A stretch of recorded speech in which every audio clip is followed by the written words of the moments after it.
Assalamualaikum warahmatullahi wabarakatuh. Kami dari kelompok 9 ingin mensimulasikan proses negosiasi atas nama Alwido Apriyono SE Berkenegaraan Indonesia yang memberikan kuasa kepada Francisca Natalia SHMH LLM dan Helena Damairati SHMH LLM. Selanjutnya disebut sebagai pihak kreditur. Dengan ini, kreditur hendak mengajukan permohonan negosiasi dalam perkara wan prestasi terhadap Maman Sulaiman SE, yang juga memberikan kuasanya kepada Rania Zalfa SHMH LLM, selanjutnya disebut sebagai pihak debitur. Adapun mengenai duduk perkaranya adalah sebagai berikut. Selamat menyaksikan. Pertemuan negosiasi pertama akan dijadwalkan pada tanggal 12 September 2020 dengan agenda pemaparan duduk perkara dari masing-masing pihak beserta kuasa hukum yang mendampingi. Selamat siang Bapak dan Ibu semuanya, bagaimana kabarnya hari ini? Baik, Bu. Baik, Bu.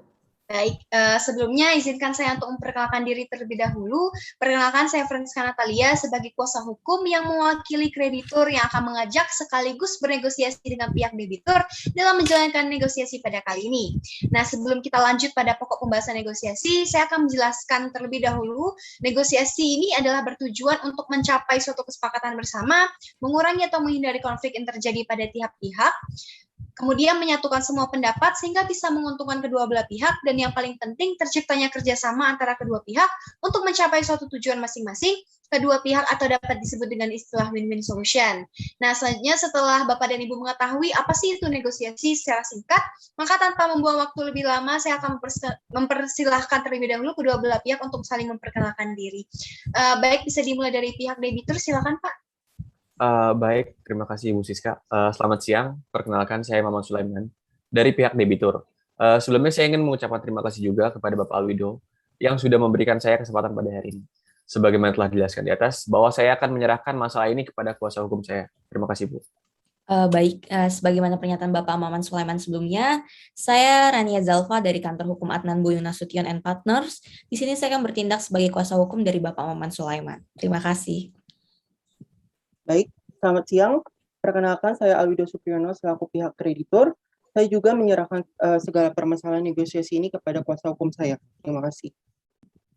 Terima kasih Bapak Alwido Supriyono yang telah mempercayakan permasalahan negosiasi ini kepada saya. Perkenalkan, saya Helena Damairati selaku kuasa hukum Bapak Alwido Supriyono dan temani partner kerja saya, Francisca Natalia.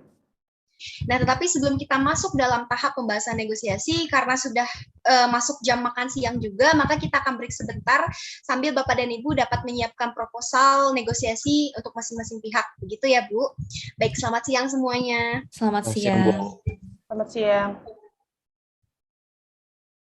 Baik, selamat datang kembali Bapak dan Ibu sekalian. Proses negosiasi ini akan kita lanjutkan dengan agenda pemaparan perkara oleh masing-masing pihak, dan kita akan mendengar tuntutan dari debitur itu seperti apa. Nah, bagaimana kalau kita mulai dari mendengar keterangan dari pihak debitur terlebih dahulu?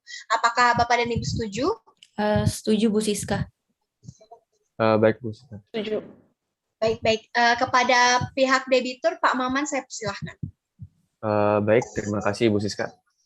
Sebelumnya saya akan menceritakan kronologi atau alasan kenapa saya membutuhkan tersebut segera mungkin. Sebenarnya, sekarang saya sedang merintis usaha ekspedisi saya yang sudah berjalan kurang lebih 2 tahun. Namun semakin hari jenis barang dan muatannya semakin besar dan meningkat. Fasilitas pengangkutan saya sejauh ini hanya berupa mobil box. Nah, permasalahan tersebut kemudian mengakibatkan pengiriman barang hingga tempat tujuan mengalami keterlambatan, karena saya harus melakukan bongkar muat berkali-kali. Dan hal itu juga memicu kekecewaan pelanggan saya. Belum juga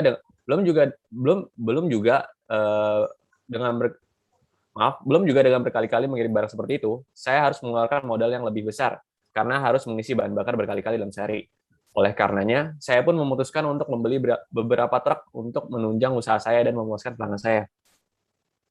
Semuanya berawal pada tanggal 18 Februari 2020, di mana pada hari itu saya mencari dan menemukan sebuah iklan penjualan truk pada situs jual beli online yang bernama BCD Truck, yang menawarkan berbagai tipe truk, dan saya pun tertarik untuk membeli 5 unit truk 4.500 cc dengan merek Mitsubishi Colt FE 71 box body dengan harga satuannya yang tertera sebesar 450 juta rupiah. sehingga seharusnya yang saya membayar total sebesar 4.250.000.000. Lalu pada tanggal 20 Februari, saya juga mencoba untuk mendatangi salah satu dealer BCD yang beralamat di Jalan Tebet Raya, nomor 2, RT 01, RW 01, Jakarta Selatan. Setelah saya melihat kondisi dan spesifikasi truk tersebut, saya memutuskan untuk membeli dan disahkan melalui perjanjian jual beli nomor 76/TM/10/2020 tertanggal 20 Februari 2020. Selanjutnya, sesuai kesepakatan dalam perjanjiannya, saya sudah membayar setengah atau 50% dari harga beli atau sebesar Rp2.125.000.000. Pada hari dan tempat yang sama juga, di mana perjanjian jual beli tersebut dilakukan tertanggal 20 Februari 2020. Sementara sisanya, yaitu sebesar Rp2.125.000.000, harus dilunasi oleh saya ketika kelima tersebut sudah dikirimkan oleh kreditur ke alamat perusahaan milik debitur. Dalam perjanjian tersebut juga disebutkan bahwa kreditur akan mengirimkan kelima truk tersebut ke alamat perusahaan saya pada tanggal 1 Juni 2020. Dikarenakan kreditur juga harus menunggu alat perakit yang diimpor dari luar negeri, tetapi nyatanya hingga tanggal 1 Agustus pun, nyatanya hingga tanggal 1 Agustus 2020, saya pun belum menerima truk tersebut di tempat saya. Padahal saya sudah menyatakan di awal bahwa saya membutuhkan truk tersebut segera mungkin, agar pelanggan saya tidak kecewa. Selama rentang 1 Juni hingga 1 Agustus 2020, saya mencoba menghubungi pihak PT BCD, tetapi tidak ada kepastian dan hanya menyuruh saya untuk terus menunggu dan bersabar. Hal ini pun jelas menunjukkan tidak adanya itikat baik dari kreditur sendiri. Tapi Pak, masalahnya kan kita belum tahu bahwa COVID-19 ini masuk Indonesia. Baik, mohon tenang ya Pak Alwi, kita biarkan dulu Pak Maman menyelesaikan keterangannya seperti kesepakatan kita di awal, begitu ya Pak. Baik, silakan dilanjutkan Pak Maman. Baik, terima kasih Bu Siska. Oleh karenanya pada tanggal 8 Agustus 2020, saya pun meminta untuk dihubungkan dengan direktur utamanya. Tetapi pihak perusahaan tidak memperbolehkan saya untuk bertemu dan justru mengatakan bahwa truk saya akan tiba paling lambat pada Desember 2020, mengikuti kapan kebijakan PSBB akan dicabut. Dengan berbagai pertimbangan, kemudian saya memutuskan untuk membatalkan perjanjian jual beli tersebut dan meminta untuk mengembalikan uang muka yang sudah saya berikan sebesar 50% dari harga beli, yaitu sebesar Rp2.125.000.000.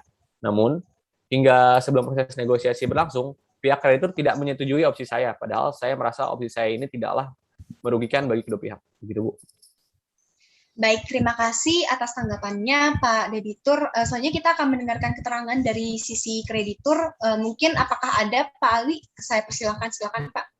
Baik, terima kasih Bu Siska. Tentu ada.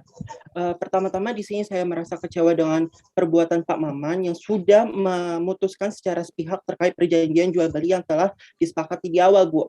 Padahal hal tersebut bisa diselesaikan melalui alternatif yang lebih baik dan dapat menguntungkan kedua belah pihak. Loh, maaf sebelumnya ya. Seharusnya saya yang kecewa terhadap perusahaan Bapak karena Bapak sudah melakukan prestasi dan yang menyebabkan saya harus menunggu lama tanpa adanya kepastian.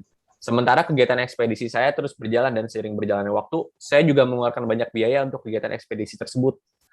Saya juga sudah menghubungi pihak dari perusahaan Bapak kok untuk memberikan saya kepastian. Seharusnya sebagai wirausaha, Bapak dapat memprediksi bahwa COVID-19 ini dalam artian seharusnya Bapak dapat berjaga-jaga dengan menyimpan suku cadang yang lebih banyak. COVID-19 ini bisa saja masuk ke Indonesia, mengingat penyebaran COVID-19 ini sudah masuk ke negara tetangga Indonesia.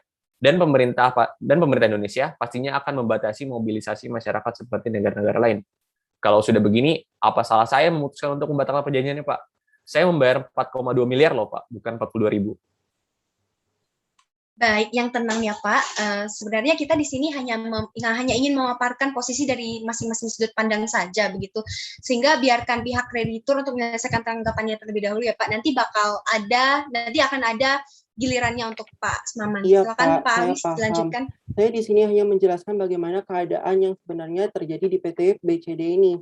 Tertanggal 20 Februari 2020, memang betul adanya pembeli 5 truk Mitsubishi Colt tahun pembuatan 2018 ini.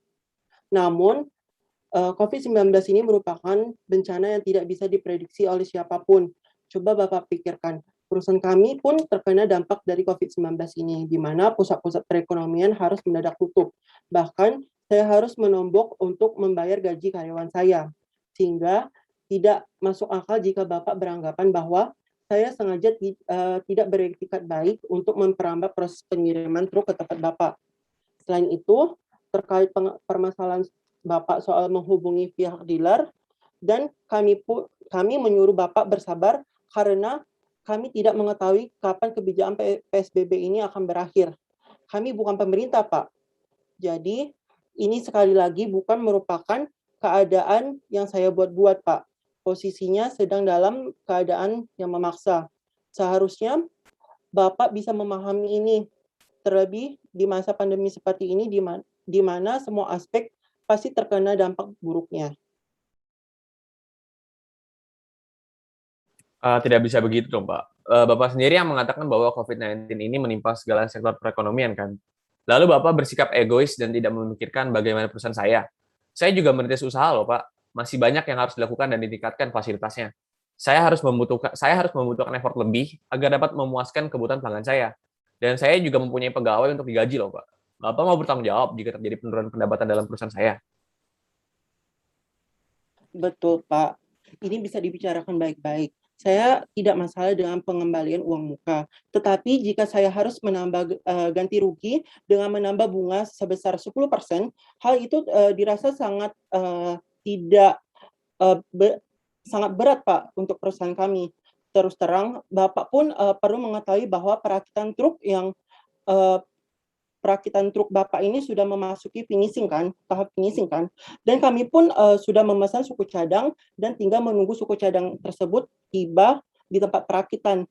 Bapak bisa mengecek bukti pembelian di dealer kami, Pak. Sehingga Bapak juga harus memikirkan biaya Biaya apanya, Pak? Bapak tidak memperhitungkan biaya yang harus saya keluarkan juga selagi menunggu pesanan truk saya datang. Asal Bapak tahu ya, demi menunggu truk tersebut, saya harus membeli bahan bakar berkali-kali dalam sehari. Kemudian saya juga harus membayar ekstra kurir loh, Pak, dan supir saya karena harus bolak-balik mengantar paket. Selain itu, masalah suku cadang, harusnya demi memupuk kepercayaan klien Bapak, Bapak harus bisa mencari jalan keluarnya untuk mendapatkan suku cadang tersebut loh, Pak. Begini, Pak. Saya ingin meluruskan bahwasanya suku cadang yang kami perlukan ini bersifat khusus, dan kami telah bekerja sama dengan agen di Jepang.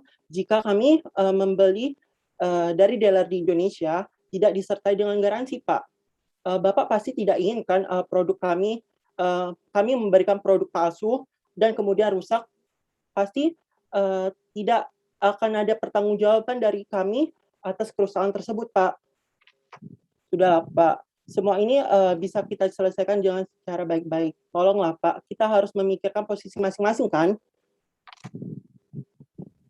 Iya, baik-baik. Mungkin cukup ya keterangan dari pihak kreditur maupun debitur. Nah, sekarang di sini saya mewakili dari pihak kreditur, sebenarnya sudah dapat memahami dan menangkap juga nih kesepahaman antara para pihak bahwa sejatinya kami sebagai pihak kreditur ini sebenarnya ingin perjanjian ini tetap berjalan sebagaimana seharusnya, dan sebaliknya pihak debitur ini ingin meminta ganti rugi begitu ya atas perbuatan wan prestasi dengan menambah bunga 10% dari total uang muka kepada pihak kreditur begitu ya, Pak.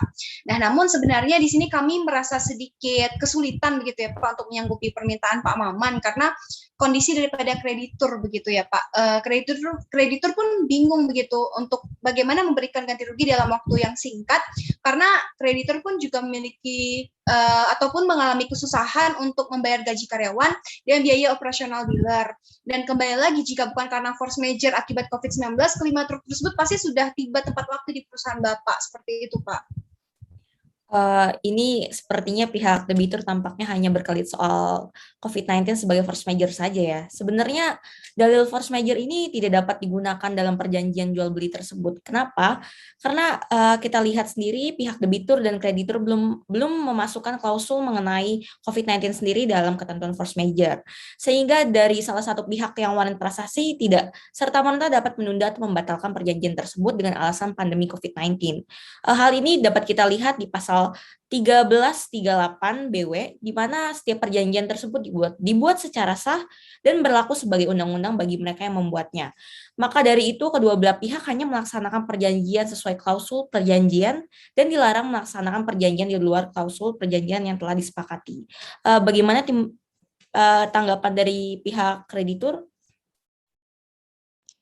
Namun, menurut Keputusan Presiden Republik Indonesia Nomor 12 Tahun 2020 tentang penetapan bencana non-alam penyebaran COVID-19 yang dikategorikan sebagai bencana nasional yang ditandatangani dan ditetapkan pada tanggal 13 April 2020, maka sesuai dengan ketentuan Keputusan Presiden tersebut, Force majeure diartikan sebagai kejadian yang timbul di luar kemauan dan kemampuan para pihak yang menimbulkan kerugian bagi salah satu pihak. Keadaan memaksa ini salah satunya bersifat tidak mutlak atau relatif, yakni bahwa kreditur masih dimungkinkan untuk melaksanakan hak dan kewajibannya. Selanjutnya, posisi kreditur juga diperkuat dengan adanya pasal 1245 KUH Perdata, yaitu berisi tidak ada penggantian biaya, kerugian, dan bunga bila karena keadaan memaksa atau karena hal yang terjadi secara kebetulan. Kreditur terhalang untuk memberikan atau berbuat sesuatu yang diwajibkan atau melakukan suatu perbuatan yang terlarang baginya. Namun jika kita mengacu pada ketentuan sebelumnya terdapat di pasal 1244 KUH Perdata, kreditur itu harus dihukum untuk mengganti biaya, kerugian dan bunga bila ia tidak dapat membuktikan bahwa tidak dilaksananya perikatan disebabkan oleh sesuatu hal yang terduga. Jadi menurut kami keadaan pihak debitur sendiri tidak dapat dijadikan sebagai suatu pembelaan. Kenapa? Jadi sebelum sebab ditetapkannya kebijakan PSBB ini terhitung sejak 2 Maret 2020. Jadi di mana Indonesia itu pertama kali mengumumkan 2 kasus positif COVID-19 di Indonesia. Jadi seharusnya sih pihak kreditur sendiri telah mempertimbangkan ya atas resiko dari pandemi ini, di mana memungkinkannya terjadi keterlambatan dalam pengiriman suku cadang tersebut. Jadi selain itu kasus ini juga telah melanggar Fakta Servanda. Jadi artinya perjanjian mengikat para pihak yang melakukan perjanjian sehingga kewajiban-kewajiban yang ditetapkan oleh perjanjian harus ditepati. Mungkin dengan adanya permasalahan ini tentunya dapat merugikan kedua belah pihak ya, baik dari kreditur maupun debitur. Jadi kreditur sendiri nantinya akan kehilangan itikat baik dan kepercayaan dari PT BCD selaku debitur, dan reputasi perusahaan tentunya juga akan tercoreng di masyarakat. Saya setuju sekali dengan kuasa hukum saya. Lalu bagaimana Pak? Harus menunggu itikat baik dari pihak kalian akan menghabiskan saya waktu yang sangat lama loh Pak. Setidaknya harus ada inisiatif gitu loh Pak. Baik, ya saya akan izin menjawab gitu ya Pak. Sebenarnya ini bukan masalah itikat baik atau tidak begitu ya Pak, karena ini sebenarnya memang kembali lagi bahwa keadaan memaksa ini tidak ada hubungannya dengan itikat baik kami begitu. Dan nyatanya pun sebenarnya begini ya Pak, nyatanya pun kebijakan PSBB di Indonesia ini sebenarnya tidak serta-merta akan berlangsung lama. Nah kami ini dapat menjamin hal tersebut karena jika kita melihat begitu ya Pak dari dasar hukumnya yaitu pasal 13 Peraturan Menteri Kesehatan Nomor 9 Tahun 2020 tentang pedoman PSBB dalam rangka percepatan penanganan virus corona ini menyatakan bahwa peliburan selama PSBB itu dikecualikan terhadap salah satunya adalah ekspor, impor, distribusi, dan logistik. Nah, pelayanan seperti yang kita tahu bahwa pelayanan dominan di Pelabuhan Tanjung Priok ini kan berupa barang baik kontainer maupun non kontainer seperti itu ya Pak. Nah sehingga memang membutuhkan upaya antisipasi yang tinggi dan otomatis akan memakan waktu untuk mengedepankan pelayanan yang patuh terhadap protokol kesehatan. Karena pelabuhan ini kan memang memikul peran yang sangat strategis sebagai fasilitator di perdagangan. Nah, oleh karenanya pun tentu akan memakan waktu karena berkurangnya tenaga manusia yang ada. Nah, belum lagi misalnya Pak, jika ada orang di pelabuhan tersebut yang terkena positif COVID-19, maka pelabuhan ini kan harus dikarantina atau ditutup hingga 2 minggu begitu ya Pak. Nah, sehingga di sini sudah jelas sebenarnya pelabuhan Tanjung Priok ini bukannya tidak beroperasi sama sekali begitu ya Pak, karena sebenarnya dia ini tetap beroperasi dan sudah dibuktikan dengan adanya dasar hukum tersebut. Nah, tetapi memang untuk pengoperasian ini terdapat pengaturan khusus dan harus menyesuaikan perkembangan COVID-19 itu sendiri, Pak. Begitu. Iya, Pak, saya paham sekali terkait kondisi Pak Maman.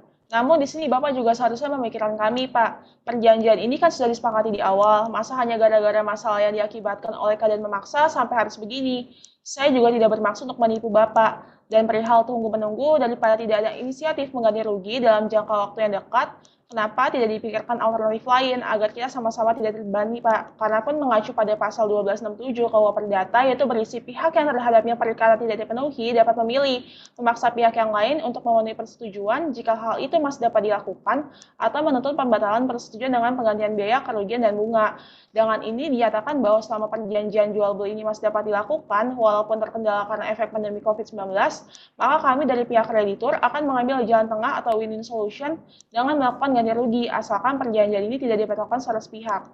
Begini. Namun keterlambatan tersebut tetap saja memakan waktu banyak kan untuk debitur yang seharusnya dalam waktu tersebut saya bisa mencarikan alternatif untuk mendapatkan truk lain. Oleh karena itu, dari pihak debitur rasanya tetap ingin membatalkan perjanjian tersebut dengan mengembalikan uang muka yang sudah dibayarkan dan ditambah dengan ganti rugi sebesar 10%. Baik, saya rasa mungkin cukupkan dulu sampai di sini karena kita juga telah mendengar berbagai tanggapan dari kreditur dan debitur begitu ya. Dan bisa saya simpulkan begitu dari pertemuan hari ini bahwa solusi yang ingin kita capai bersama yaitu dari pihak kreditur itu adalah bagaimana bahwa ganti rugi ini dari debitur itu adalah bagaimana ganti rugi ini dapat diselesaikan segera oleh para kreditur secara lunas kepada debitur. Dan tapi sementara di pihak kreditur ini sebenarnya ingin bagaimana agar perjanjian ini tetap berjalan begitu dan kreditur ini tidak terbebani oleh ganti rugi ini agar tentunya dapat menguntungkan kedua belah pihak ke depannya. Seperti itu ya Pak. Nah kalau begitu tanggapan selanjutnya oleh pihak kreditur kita tunda dulu begitu ya Pak Bu karena mengingat ini sudah masuk jam makan siang juga dan tampaknya ini juga tadi terlihat terlalu panas begitu mungkin kita break sebentar dulu sambil menyegarkan pikiran dan untuk mencapai atau mencari solusi untuk nanti ya win-win solution lah dapat kita capai bersama seperti itu ya Pak. Baik kita break sebentar. Selamat siang semuanya. Baik, siang Bu. Yang Bu. Baik, selamat siang semuanya. Pembahasan negosiasi ini dapat kita lanjutkan. Mungkin silakan bagaimana dari tanggapan pihak kreditur terhadap tuntutan ganti rugi yang telah diajukan oleh debitur. Silakan tanggapannya, Pak. Kalau begini, bagaimana Bu? Pak, perjanjian kita lanjut seperti kesepakatan di awal, namun saya memberikan potongan harga sebesar 5% dari sisa uang pembelian truk, sehingga sisa uang yang perlu dibayarkan semula sebesar 2.125 juta menjadi 2.018.750. Bahkan sekarang kebijakan PSBB ini sudah masuk di masa transisi ya Pak, yang artinya pemerintah sudah mulai melonggarkan kebijakan PSBB ini di Jakarta. Bagaimana Pak? 5% Pak. Apakah sebanding dengan keterlambatan Bapak dalam mengirim kontrak tersebut? Bagaimana jika akhir tahun ini kebijakan PSBB terus berlanjut, Pak? Baik, tapi kami hanya meyakini Pak, kalau pemerintah tidak akan terlalu lama memberikan pemberlakuan kebijakan PSBB ini, di mana pemerintah pasti akan mempertimbangkan sektor perekonomian di Indonesia. Apabila angka COVID-19 ini menurun, pasti secara perlahan kebijakan PSBB ini akan dilonggarkan, Pak.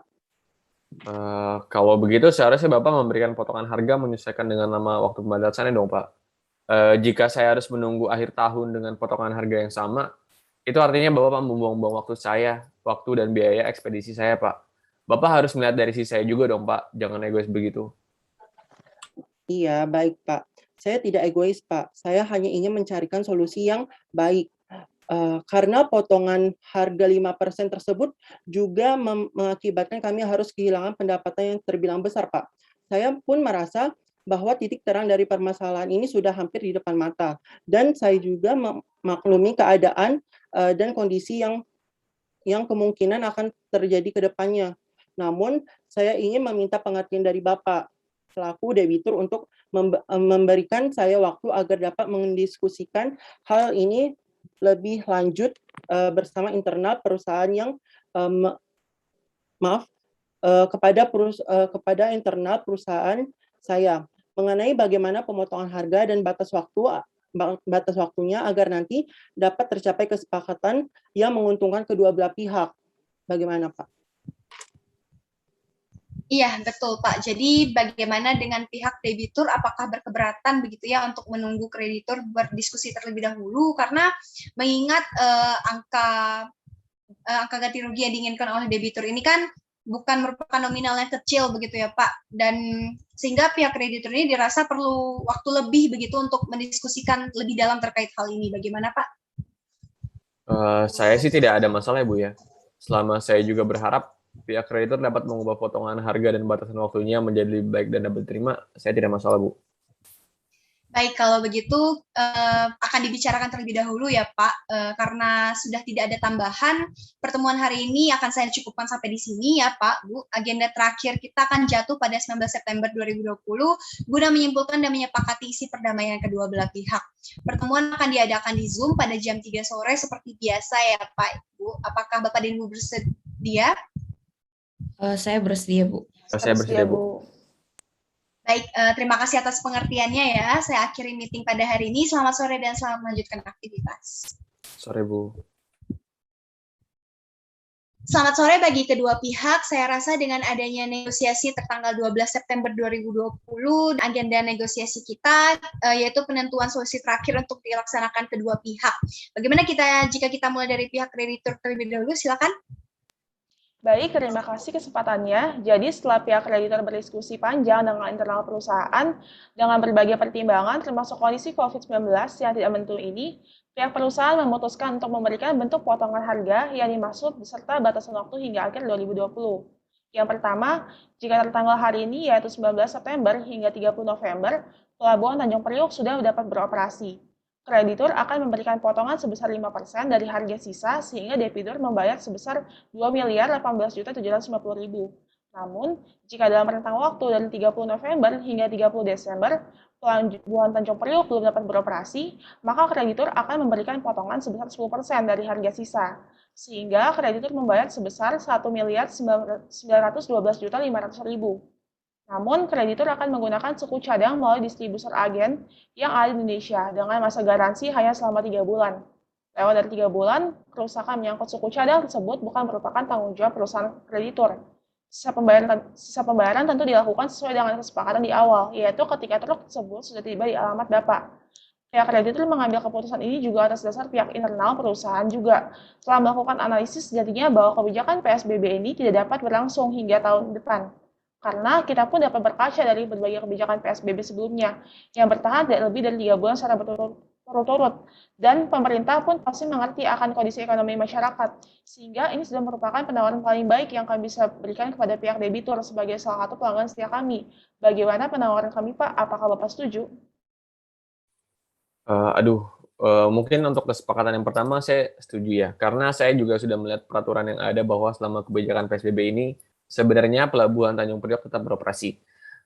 Tapi untuk kesepakatan yang kedua ini, itu masa garansinya tidak bisa diperpanjang ya, Bu? Baik, jadi begini Pak, seperti yang sudah dijelaskan bahwa kami sudah mengadakan kontak kerjasama di luar negeri yaitu Jepang untuk pengiriman suku cadang yang diperlukan, sehingga saya bisa menjamin garansi yang lebih lama yaitu 1 tahun. Namun karena keadaan Bapak yang memerlukan truknya sesegera mungkin, maka saya akan menggunakan suku cadang dari agen distributor di Indonesia saja. Namun karena saya harus membayar lagi untuk suku cadang ini, maka saya akan memperpendek masa garansinya, Pak.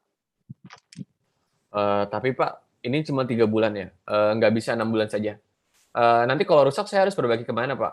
Aduh, tolong dong Pak, ini sudah telat pengiriman berapa bulan loh Pak. Ini sekarang garansinya kok masih mau dipotong juga. Tolong iktikat baiknya ya Pak ya. Ini saya sudah berbaik hati loh, tidak membatalkan perjanjian tersebut. 3 bulan itu sebentar. Kalau barang baru pasti belum bisa kelihatan rusaknya. Baik, kalau begitu saya perpanjang 6 bulan ya Pak, bagaimana? Sebenarnya itu masih kurang sih Pak, tapi tidak apa-apa karena saya juga melihat adanya pemotongan harga yang cukup besar. Tapi tolong pastikan ya Pak, jangan lewat dari akhir tahun ini. Baik, berarti sudah saya simpulkan bahwa kedua belah pihak ini sudah sepakat atas perdamaian ya, Pak, Ibu.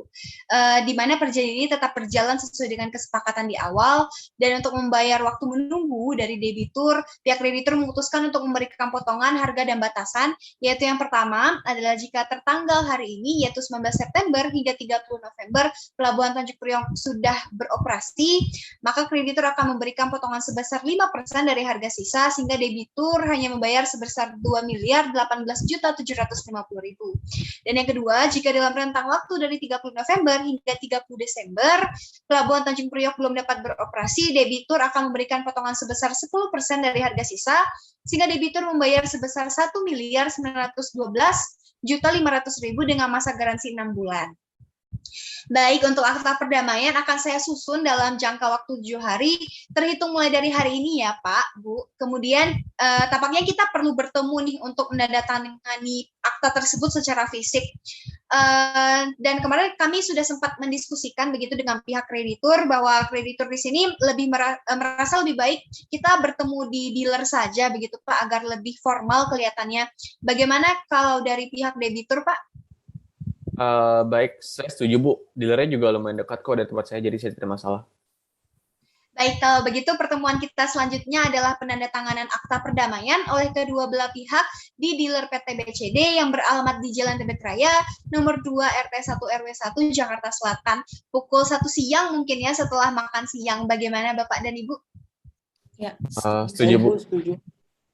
Baik, kalau begitu sekali lagi saya mengucapkan terima kasih. Saya mewakili pihak kreditur kepada debitur, tentunya saya mengucapkan terima kasih, dan juga untuk negosiasi yang akhirnya menemukan titik terang begitu ya untuk kedua belah pihak. Nah, semoga harapan saya para pihak di sini dapat terus menjalin hubungan baik, dan semoga negara kita lekas sembuh dari COVID-19. Tetap sehat dan semangat Bapak dan Ibu semuanya. Saya mengucapkan mohon maaf apabila terdapat salah kata maupun perbuatan. Akhir kata saya ucapkan wassalamualaikum warahmatullahi wabarakatuh. Om Santi Santi Santi Om. Namo Buddhaya. Terima kasih sekali lagi ya Pak, Ibu.